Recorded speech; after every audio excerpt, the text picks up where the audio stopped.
বাসা নয় যেন অস্ত্রের কারখানা। কুমিল্লায় বিপুল পরিমাণ ঐবদ্ধ অস্ত্র, গোলাবারুদ, অপরাধমূলক সরঞ্জাম সহ পরিশ্রম নেতা মোহাম্মদ নজরুল ইসলাম শামীমকে গ্রেপ্তার করা হয়েছে।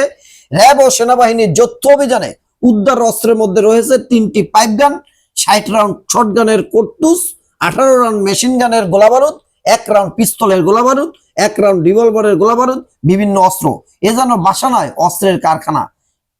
খুলনায় আতঙ্ক, টার্গেট শুটার। আধিপত্য বিস্তার, চাঁদাবাজি ও মাদক কারবারের দ্বন্দ্বে খুলনায় একের পর এক হত্যার ঘটনা ঘটছে। অধিকাংশ ক্ষেত্রে টার্গেট করে মাথায় গুলি করে মৃত্যু নিশ্চিত করা হয়।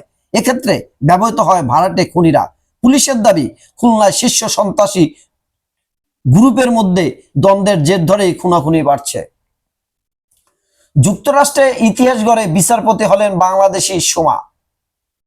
বাংলাদেশের জাতীয় সঙ্গীতের পর পবিত্র কোরআন ছুঁয়ে নিউ ইয়র্ক সুপ্রিম কোর্টের বিচারপতি হিসেবে শপথ গ্রহণ করেছেন বাংলাদেশি আমেরিকান নারী সোমা সাইদি। নিয়ম ভেঙে চট্টগ্রাম রেল স্টেশনে পার্কিং দখল, হামলা ঠেকাতে সরকার ব্যর্থ, অভিযোগ উদ্দিচির। ডিবি লটারির বাতিল, ভিসা নিষেধাজ্ঞা আরো 20 দেশে। উত্তক্ত জেরে গুলিবিদ্ধ যুবকের মৃত্যু, বিভিন্ন স্থানে ভাঙচুর, আগুন। জনসমুদ্রে বিদায় বিপ্লবী হাদি, দল মত নির্বিশেষে মানুষের উপস্থিতি জানা যায়। গায়েবানা জানাজা বিভিন্ন স্থানে, শোকে স্তব্ধ হাদির গ্রাম। ঢাকা বিশ্ববিদ্যালয়ের জাতীয় কবি নজরুল ইসলামের সমাধির পাশে গতকাল বিকালে দাফন করা হয়েছে গণ অভ্যুত্থানের সম্মুক্ত যোদ্ধা ইনকিলাব মঞ্চের আহ্বায়ক শরীফ ওসমান হাদিকে। কবরে রোপণ করা হয়েছে রক্ত জবা ফুলের গাছ। এর আগে দুপুরে লাখো মানুষের অংশগ্রহণে জাতীয় সংসদ ভবনের দক্ষিণ প্লাজায় হাদির জানাজা হয়। বিচার দাবির স্লোগানে প্রকম্পিত শাহবাগ। জাতীয় কবির কবরের পাশে চিরনির্দয়। বীর সন্তানকে সম্ভাবনা জানানোর সবার দায়িত্ব, বললেন জামাতের আমির।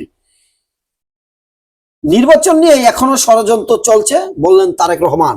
ত্রয়োদশ জাতীয় সংসদ নির্বাচনে দলীয় প্রার্থীদের চূড়ান্ত মনোনয়ন চিঠি দেবে বিএনপি। নৈরাজ্য করে নির্বাচন পেছানোর সুযোগ নাই, বিএনপি স্থায়ী কমিটির সদস্য সালাউদ্দিন আহমেদ বলেছেন। একজন ছাত্র নেতার বক্তব্য দায়িত্ব জ্ঞানহীন। ভারতের উত্তর পূর্বাঞ্চলীয় 7 সিস্টার্স রাজ্যগুলো নিয়ে জাতীয় নাগরিক পার্টির এনসিপি মুখ্য সংগঠক হাসনাত আব্দুল্লাহ সাম্প্রতিক এক বক্তব্যে তীব্র সমালোচনা করেছেন ভারতের লোকসভা ও সদস্য ও কংগ্রেস নেতা। স্ত্রী সহ ইমরান খানের 17 বছরের জেল। ভোটের আইন শৃঙ্খলা নিয়ে সংখ্যা, রক্ষা পাচ্ছে না নির্বাচন অফিস। আজ বিভিন্ন বাহিনী প্রধানের সঙ্গে ইসির বৈঠক, 24শে ডিসেম্বর ডিসিএসপিদের সঙ্গে।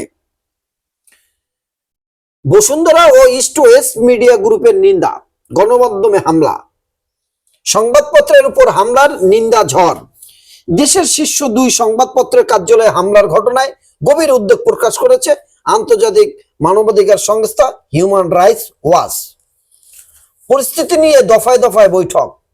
ঘটছে একের পর এক সহিংসতা ঘটনা, হত্যাকাণ্ড, আগুন, ভাঙচুর, অবরোধ তো আর রয়েছেই। অতীতের মতো একটি ঘটনা অন্য ঘটনাকে ধামাচাপা দিচ্ছে। রোগ নির্ণয়ের নামে দুর্নীতি ও প্রতারণা, দুর্নীতিতে অসুস্থ চিকিৎসা খাত। ময়মনসিংহে লাশ পোড়ানোর ঘটনায় গ্রেপ্তার 10 জন।